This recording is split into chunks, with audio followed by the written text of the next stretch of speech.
Your Excellency, Dr. Lazarus Chakwera, President of the Republic of Malawi, Your Excellency, Madam Monica Chakwera, First Lady of the Republic of Malawi, distinguished guests, all protocols observed. Right Honorable Dr. Saulos Chilima, the Vice President of the Republic of Malawi, or as I knew him, Dad. My dad was a great role model, a great leader, and a great family man. The time spent with him was very rewarding because you could always learn something. This week, I have heard many stories about people's experiences with my dad, and every single one of them has shared a story about something they took from him, either just by watching what he did, or whether it was something he told them that changed the way they lived their life. He definitely touched a lot of people's hearts. All these things that he has done for other people, I never really knew because his charitable works were always silent. Since my childhood, my dad has been someone I admired, not because of all the achievements throughout his life, but because of the amount of work he would put in behind the scenes. My dad had a daily routine which in my eyes was very difficult to maintain. Every morning, he was up at 4 a.m. where he would go pray at his personal altar in the house where the candles would never stop burning. After prayers, he would go and open all curtains, doors, and windows before proceeding to church for the 6 a.m. Mass, which he never missed. When he got back from church, he would go to the gym and run on the treadmill for about an hour before heading to the office where he would start his day of work. As a child, I didn't realize that my dad had such a high work ethic, but as I got older, I began to understand that his work ethic was one I had never seen before, nor will I ever see anybody match again. He was so passionate about making the things he believed in become reality, and he made sure that by whatever means necessary, he would get the results that he desired. Whether that meant having sleepless nights or making countless sacrifices like fasting for days on end, he made sure he got the job done and done correctly. The person I am today is because of the team that my parents were. They taught me to have good morals, to always be kind, to never be violent, to take care of others, and to be humble. But they also taught me the fun side of life. My dad is the reason I started supporting Manchester United. And even when he stopped supporting them and called them a useless team, I thank him for introducing me to them because they have brought me joy in recent times. Most of the sports that I play are because of all the awards that he had in the house. Football awards, basketball awards, golf awards. Dad was a versatile person in everything that he did. And naturally, my sister and I followed in his footsteps and started playing these sports as well. I became one of the starting players for Kamuzu Academy's senior basketball team. And then when I left KA, I joined the local team in Lilongwe before I went to university. My sister here has also been nominated for a basketball award at her secondary school.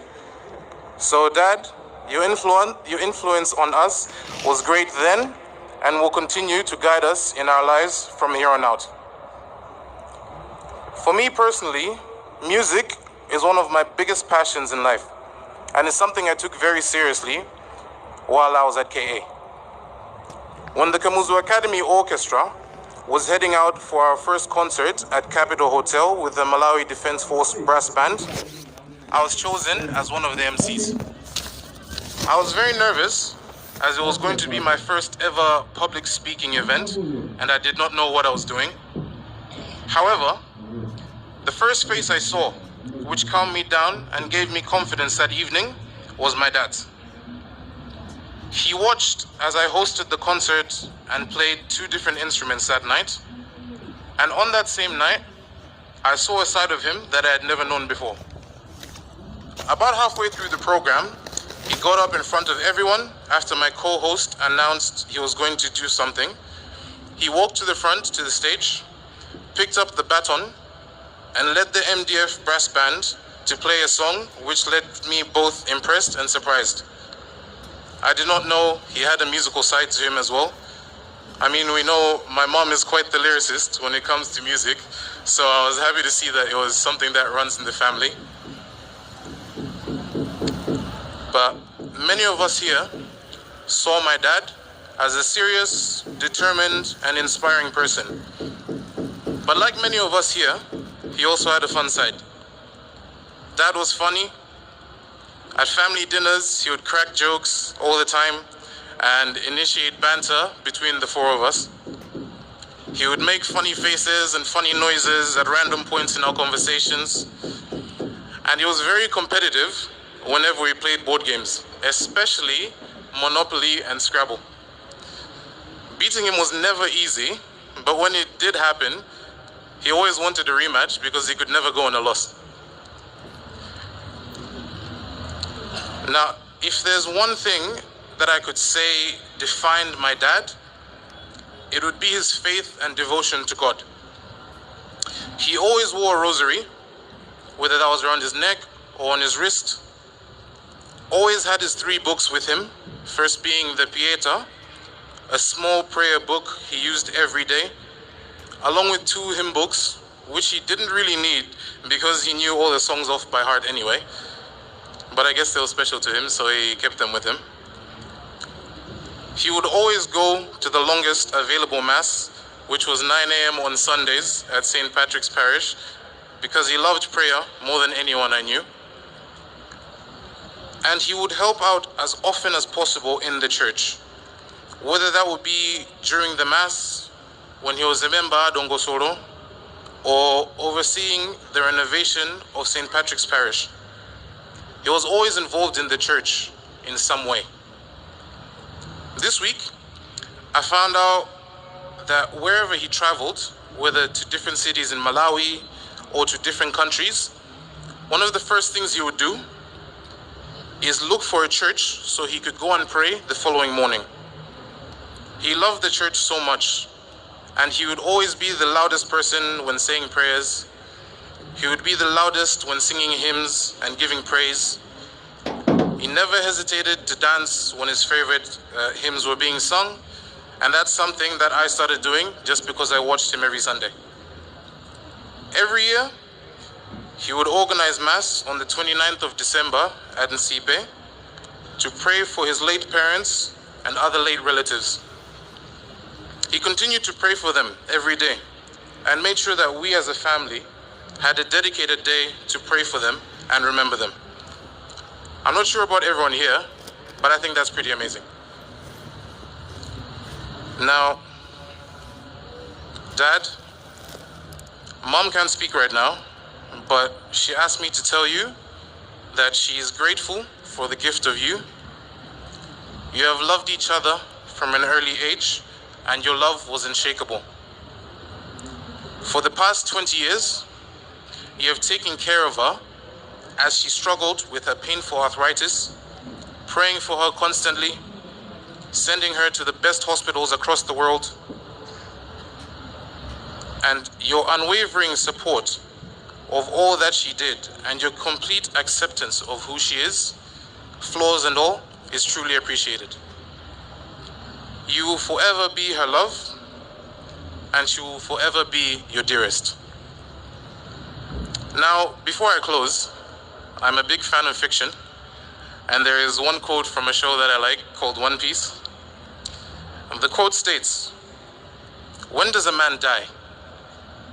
When he is hit by a bullet? No. When he suffers a disease? No. When he eats a soup made out of a poisonous mushroom? No. A man dies when he's forgotten." End quote. Now this quote came into my mind when I was thinking about what to say here today, and I thought it was odd. But after going through the week and understanding what people said about my dad, it makes perfect sense for two reasons. The first is that even though my dad is physically not here anymore, his legacy will live on in the hearts of the people he touched. Anybody that has good memories of my dad will ensure that his legacy lives on for generations to come. And even if only we, as a family, continue to remember him, he will live on forever. Now, the second, and I believe more important reason, is that he is now in a place where he can be happy and look down on us, knowing he did a good job. I have no doubt in my heart that he is in heaven watching over all of us gathered here today. No doubt that some of the things I said here today came from him as well. No doubt that he is in heaven with his beloved mother and father who have patiently waited to meet him again. So instead of looking at my dad's passing as a sad event, even though I feel pain, I will celebrate the life that he led. I'll continue to take him as an example in day-to-day life and in my Christian life. Continue to speak with him and ask him for guidance. Continue to be a good son to mom. Continue to be a good big brother to my sister. Continue to be a friend to all the people who consider me one.